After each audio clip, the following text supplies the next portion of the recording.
Hello दोस्तों, हमारे YouTube channel में आपका सभी का स्वागत है। आज हम संज्ञा का जो टॉपिक है उसको क्लियर करेंगे कि संज्ञा क्या होती है, किसे कहते हैं, इसके कितने भेद हैं, वो करेंगे। देखो, हेडिंग डालेंगे हम संज्ञा। वैसे संज्ञा होती है ये, ज्ञ बोलती है ये, लेकिन हमारा जो सिस्टम चल रहा है वो ऐसे ही चल रहा है, क्योंकि पहले हमने जो पहली हमारी वीडियो थी वर्ण विचार में, उसमें बताया था हमने जो ज्ञ बनती है वो ज और य और ए, ये इन तीनों अक्षरों के मिलने से ये ज्ञ बनता है। ठीक है, ये हो गया संज्ञा। संज्ञा क्या है या संज्ञा क्या है? संज्ञा का जो अर्थ है वो नाम है। नाम, जैसे यह जो नाम है वस्तु, प्राणी, व्यक्ति, किसी का भी हो सकता है। ठीक है, संज्ञा की जो डेफिनेशन है, किसी वस्तु, स्थान, प्राणी या भाव आदि का जो बोध करवाते हैं उन्हें क्या कहते हैं? संज्ञा कहते हैं। देखो, इसमें इस संज्ञा की डेफिनेशन कहा, किसी वस्तु, प्राणी या भाव, किसी वस्तु, प्राणी या भाव के नाम का जो बोध करवाते हैं वो क्या कहलाते हैं? संज्ञा होती है। उसे क्या कहते हैं? संज्ञा कहते हैं। जैसे राम, मोहन, गंगा, तो ये सब क्या है? संज्ञा है। ठीक है, अब आता है संज्ञा के तीन भेद होते हैं।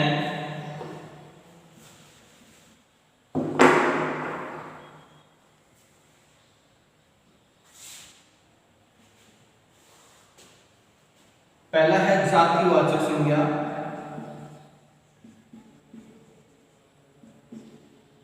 जातिवाचक संज्ञा। दूसरा है नंबर 1 पे, नंबर 2 पे व्यक्तिवाचक संज्ञा,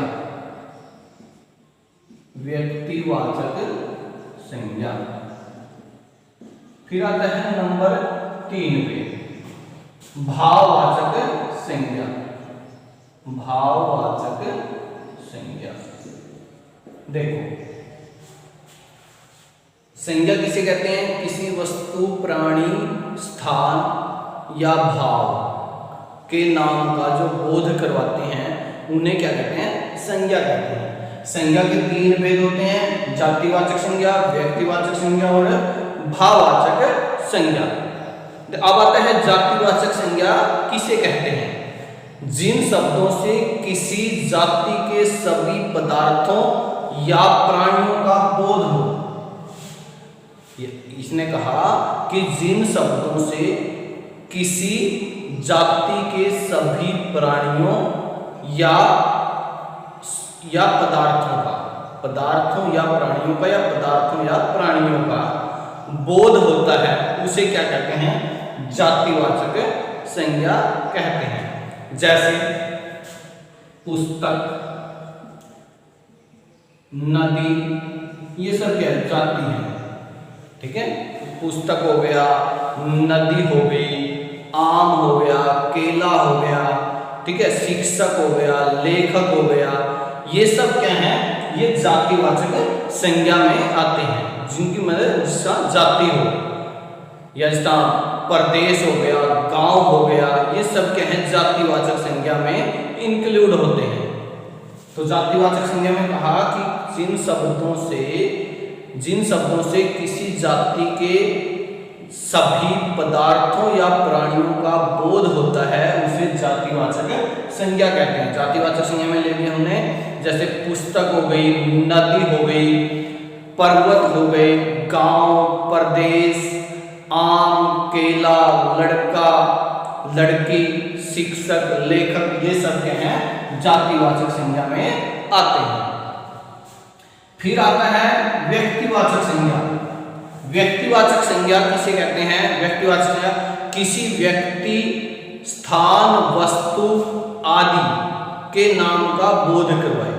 किसी व्यक्ति, स्थान, वस्तु आदि के नाम का बोध करवाए उसे क्या कहते हैं? व्यक्तिवाचक संज्ञा कहते हैं।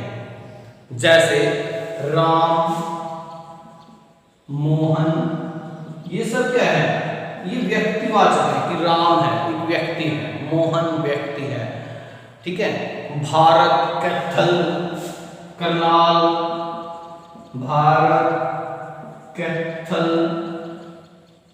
करनाल, तो सब क्या है? ये व्यक्तिवाचक में आते हैं,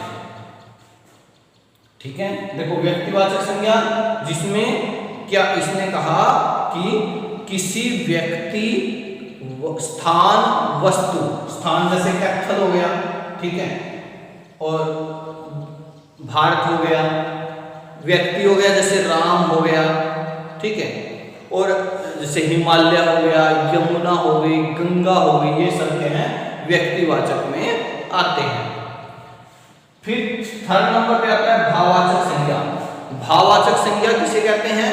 जिन शब्दों से व्यक्ति, वस्तु आदि के धर्म, गुण, भाव, दशा, धर्म, गुण, भाव, दशा, ध्यान रखना, आदि का बोध करवाए। जिनमें क्या है? धर्म, गुण, भाव, दशा आदि का बोध करवाए उसे क्या कहते हैं? भाववाचक संज्ञा कहते हैं। जैसे मित्रता, शत्रुता, ठीक है। देखो इसने कहा मित्रता, शत्रुता, ये क्या हो गया? गुण हो गए, ये क्या हो गए? गुण हो गए। फिर आता है जैसे क्रोध, आनंद, इसने कहा गुण, भाव, ये हो गए भाव, जैसे क्रोध आना भाव हो गया, आनंद लेना, मजा लेना, तो ये भाव हो गया। फिर आता है बचपन, यौवन, ये सब क्या है? दशा होगी, ठीक है, कि जैसे पहले बचपन आता है, फिर युवावस्था आती है, उसके बाद फिर बुढ़ापा आता है, ठीक है ना। तो उस प्रकार ये क्या होगी? दशा हो गई। इसने कहा कि देखो पहले क्या हो गया? पहले हो गया गुण, फिर हो गया भाव हो गया, और फिर क्या होगी? दशा हो गई। आदि का जो बोध करवाए वो क्या करते हैं? भाववाचक संज्ञा होते हैं। फिर देखो जब हमने पहले पढ़ा संज्ञा किसे कहते हैं? संज्ञा किसी वस्तु, स्थान, प्राणी या भाव आदि के नाम को क्या कहते हैं? संज्ञा कहते हैं। संज्ञा के तीन भेद हैं, जातिवाचक, व्यक्तिवाचक और भाववाचक।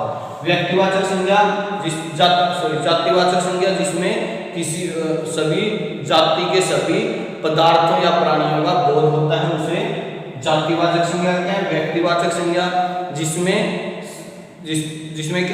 किसी व्यक्ति, वस्तु, स्थान आदि के नाम का बोध कराए उसे क्या कहते हैं? व्यक्तिवाचक संज्ञा कहते हैं। भाववाचक संज्ञा में क्या था? गुण, भाव और दशा आदि का जो बोध करवाए वो क्या होते हैं? भाववाचक संज्ञा होती है। फिर आता है देखो इसके दो अन्य भेद हैं संज्ञा के।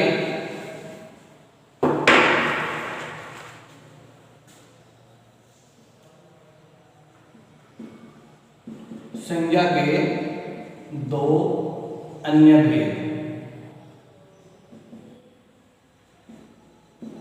दो अन्य भेद में क्या आता है? एक तो आता है द्रव्यवाचक संज्ञा,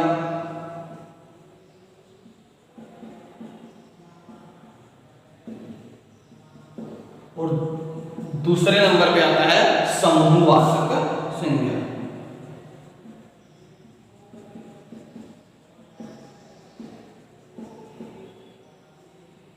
देखो इसमें इसने कहा कि द्रव्यवाचक संज्ञा जिन शब्दों से किसी धातु या द्रव्य का बोध हो, जिसमें किसी धातु या द्रव्य द्रव्य पदार्थ समझते हो आप, का बोध। देखो धातुओं की जैसे सोना, चांदी, ये सब क्या है, धातु है, सोना चांदी। अच्छा, द्रव्य हो गया जैसे दूध, जल, पानी, ठीक है। तो ये क्या हो गया, द्रव्य हो गया। तेल, तेल हो गया, दूध के बाद तेल, ठीक है। ये सब क्या है, द्रव्यवाचक है। इसने कहा कि जब जिन शब्दों से किसी धातु या द्रव्य का बोध होता है, ठीक है। समूहवाचक में जिन शब्दों से व्यक्ति, वस्तु, स्थान आदि के समूह का बोध हो, क्या हो, व्यक्ति, वस्तु, स्थान आदि के समूह का क्या हो, बोध हो, उसे क्या कहते हैं, समूहवाचक संज्ञा कहते हैं। जैसे कक्षा, ठीक है, इसमें समूह हो गया क्योंकि विद्यार्थी, कक्षा किसको बोलते हैं, जब विद्यार्थी ज्यादा उसके अंदर हो, ठीक है। जैसे संघ और जैसे गांव, प्रदेश, तो ये सब क्या है, समूहवाचक संज्ञा में आते हैं, ठीक है। इतना ही करेंगे आज। ये हमारा जो संज्ञा का जो टॉपिक है वो समाप्त हो गया है। हम आशा करते हैं आप इनको बड़ी ध्यानपूर्वक देखते हैं। धन्यवाद।